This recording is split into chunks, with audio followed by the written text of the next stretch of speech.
எங்க அம்மாக்கு உடம்பு சரியில்லைன்னு சாப்பாடே செய்யறா, பசி எடுக்கிறா. மாமா தர்ஷனாங்க அம்மாக்கு உடம்பு சரியில்லையாம்மா. அவங்க தர்ஷனுக்கு ரொம்ப பசி எடுக்குதாம்மா. நம்ம வீட்டுல சாப்பாடு செய்யலையா? அவளுக்கு உடம்பு சரியில்லை, புளி கூட சக்கரை கூடன்னு என்கிட்ட வந்து கேட்டுக்கானப்பா.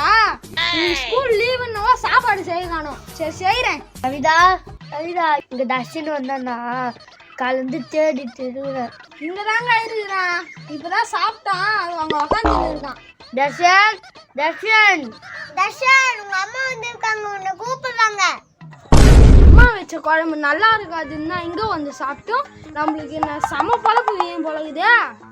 வீட்டுல கார குழம்பு வச்சா சாப்பிடாம நீ இங்க வந்து என்ன பண்ணுறா? அம்மா அதை விடுமா, அந்த ஆண்டி உன்ன என்ன தெரியுமா சொன்னாங்க, நீ நல்லவே இல்லையா. என்னை பத்தி அப்படியே சொன்னவோ? அவனுக்கு சோறு போட்டு நம்மளுக்கு